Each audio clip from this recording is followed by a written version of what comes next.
आज हम आपके लिए एक खबर लेके आए हैं पीसीबी की। पीसीबी में बहुत जल्द पोस्टिंग और ट्रांसफ़र होने वाली है। पोस्टिंग और ट्रांसफ़र में कौन-कौन लोग शामिल होंगे, कौन-कौन लोग जाएँगे, कौन-कौन लोग आएँगे, ये हम आज की वीडियो में आपको बताने वाले हैं। जनाब, चेयरमैन साहब ने जो है वो मुशावरत शुरू कर दी है मोहसिन नकवी साहब ने।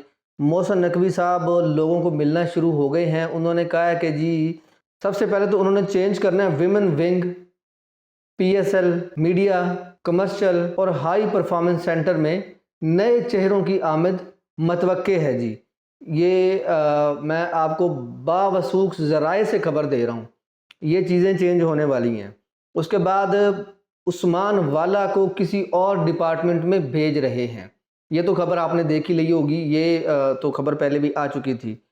अच्छा, ये किसी और डिपार्टमेंट में उनको ट्रांसफ़र कर रहे हैं। मीडिया डिपार्टमेंट में आमिर मीर को लेके आ रहे हैं जी। आमिर मीर बड़े फेवरेट हैं इनके मोहसिन नकवी के। जब मोहसिन नकवी वज़ीर आला थे तो वज़ीर इत्तलात जो आमिर मीर थे वो आ रहे हैं भाईजान, पीसीबी में आ रहे हैं। वो कर लेंगे सीधा, ये जो सहाफ़ी हैं ना, ये जो रिपोर्टर हैं, कर लेंगे सबको सीधा वो। उसके बाद भाई हाई परफॉर्मेंस सेंटर के लिए साबिक टेस्ट क्रिकेट आकिब जावेद का नाम ज़ेरे गौर है। हालांकि आकिब जावेद जो है वो इस वक्त कन्वीनियंस सिलेक्शन कमेटी काम कर रहे हैं। पूरी की पूरी सिलेक्शन कमेटी उनके अंडर आती है जी। तो वो सिलेक्शन कमेटी के हेड हैं, लेकिन उनको जो है वो हाई परफॉर्मेंस सेंटर के लिए उनका नाम ज़ेरे गौर है। वो उनसे मुशावरत जारी है। वो खुद सोच रहे हैं आकिब जावेद कि उन्होंने क्या करना है, क्या नहीं करना। उसके बाद ये इंटरनेशनल डिपार्टमेंट में वो किसी साबिक खिलाड़ी को लेके आना चाह रहे हैं। वो चाहते हैं कि जी ये जो मसले मसाइल हैं ना क्रिकेटर्स के, ये जो फ़खर ज़मान ने भी कनेक्शन कैंप में जो उन्होंने कहा था कि जी ये मसाइल सही नहीं हो रहे, ये एनओसी नहीं दिए जा रहे, फ़िटनेस के मसाइल जो है ना वो मसाइल तो हमारे होने चाहिए, लेकिन ये बोर्ड के मसाइल हैं। बोर्ड को चाहिए कि पहले अपने बोर्ड में अपनी मंजी थले डांग फेरो। तो वो अपनी मंजी थले डांग फेरना शुरू हो गए हैं। उसके बाद जी आपको बताते चलें कि जी पीसीबी में head of women cricket director, PSL director marketing and commercial का ओहदा खाली है जी। गुज़श्ता रोज़ तानिया मलिक और सुहेब शेख अपने ओहदों से मुस्ताफ़ी हो गए थे। 2 माह कबल उस्मान वहीद ने भी पीसीबी से अपनी राहें जुदा कर ली थी। तो ये सारी पोस्टें हैं भाईजान। इन पोस्टों पे बंदे हायर करने हैं इन्होंने, और ये बंदे कौन होंगे उसके लिए मुशावरत जारी है। और उसके बाद बात कर लेते हैं, एक मीडिया कॉन्फ्रेंस की है, प्रेस कॉन्फ्रेंस की है वसीम अकरम ने। वसीम अकरम ने बड़ा खुल ढुल के बातें की हैं और काफ़ी ज़्यादा बातें की हैं। बात तो सिर्फ मैंने वसीम अकरम पे ही करनी थी आज, लेकिन बीच में ये खबर आ गई तो मैंने कहा कि चलो इस पे भी बात कर लेते हैं। वसीम अकरम की 2-3 बातें हम करके तो व्लॉग ख़त्म कर दें, क्योंकि व्लॉग फिर बड़ा हो जाएगा वरना।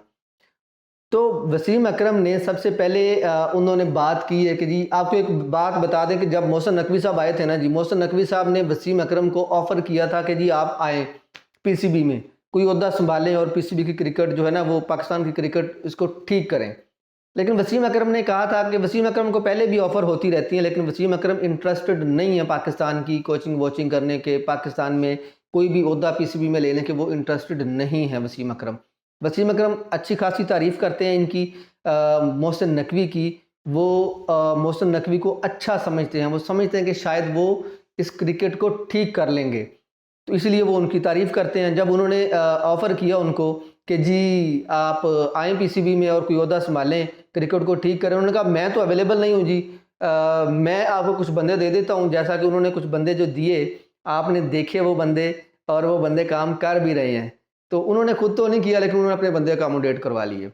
अच्छा जी, ये तो होगी पुरानी बात। अब जो है वो उन्होंने बात की है फ़खर ज़मान के हवाले से, उन्होंने बात की है इंडिया के हवाले से, उन्होंने बात की है जी कप्तान मोहम्मद रिजवान के हवाले से। हम ये सिर्फ 3 बातें करेंगे, बाकी छोड़ देते हैं जी। पहली बात उन्होंने बात की जी इंडिया के हवाले से। उन्होंने कहा इंडिया को आना चाहिए जी पाकिस्तान में, पाकिस्तान को आना चाहिए, पाकिस्तान में आना चाहिए इंडिया को, और चैंपियंस ट्रॉफी खेलनी चाहिए। लेकिन उन्होंने कहा कि जी मुझे 100% श्योर है कि इंडिया आएगा ही आएगा, इंडिया कोई बहाना नहीं करेगा। ये सब बातें हैं। और ये बातें जो है ना बस बातें ही रहेंगी।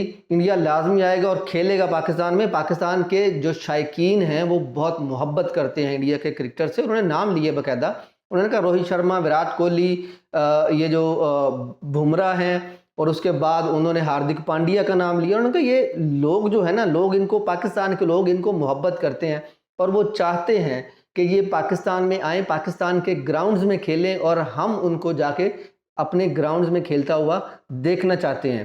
अच्छा जी, ये बात कर दी उन्होंने इंडिया की। उसके बाद उन्होंने बात की है जी फ़खर ज़मान की। उन्होंने कहा फ़खर ज़मान, पठान को सबक तो सीख लिया होगा उसने, फ़खर ज़मान ने, लेकिन एक बात उसमें जो उन्होंने की ना वो बड़ी अच्छी बात थी। उन्होंने कहा कि ये ट्वीट फ़खर ज़मान लिख ही नहीं सकता, ये ट्वीट फ़खर ज़मान ने नहीं लिखी। फ़खर ज़मान इसके ऊपर जितना मर्जी स्टैंड ले ले वो एक अलग बात है, लेकिन फ़खर ज़मान ने ये ट्वीट नहीं लिखी। लेकिन फ़खर ज़मान ने सबक सीख लिया इस बात से। फ़खर ज़मान को भी चाहिए था कि वो एक सीनियर खिलाड़ी था, वो एक सेंट्रल कॉन्ट्रैक्ट याफ्ता खिलाड़ी था, उसको इस तरह के पंगे नहीं लेने चाहिए थे। वो तो खैर और भी जो सीनियर खिलाड़ी हैं उन्होंने भी बहुत सारी इस तरह की बातें की हैं कि जी पंगेबाजी नहीं लेनी चाहिए जब आप सेंट्रल कॉन्ट्रैक्ट में हैं। जब आप सेंट्रल कॉन्ट्रैक्ट में नहीं हैं तो फिर जितनी मर्जी पंगेबाजियां करें, फिर कोई बात नहीं है।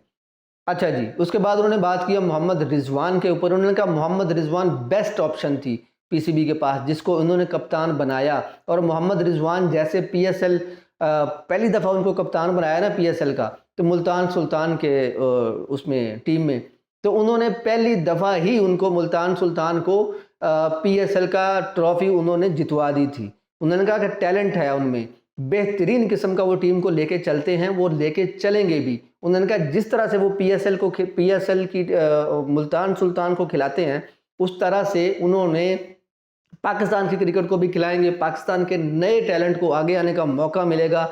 मोहम्मद रिजवान जो है वो उसको चेंज नहीं करना चाहिए। इनको नहीं सोचना चाहिए कि मोहम्मद रिजवान को चेंज कर लें। हालांकि खबरें चल रही हैं, नेगेटिव खबरें आना शुरू भी हो गई हैं।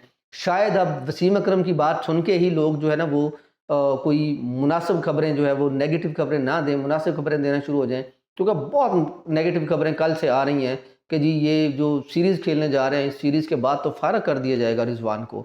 उन्होंने एक बात की, उन्होंने कहा कि अगर जिस तरह की कंडीशंस हैं ऑस्ट्रेलिया की, उस कंडीशंस में अगर पाकिस्तान एक मैच भी जीत जाता है ना, 3 वनडे खेलने हैं, उन्होंने कहा 3 में से अगर एक मैच भी जीत जाता है ना पाकिस्तान, तो ये पाकिस्तान की मैं कहता हूँ कि पाकिस्तान की बड़ी बहादुरी की बात होगी।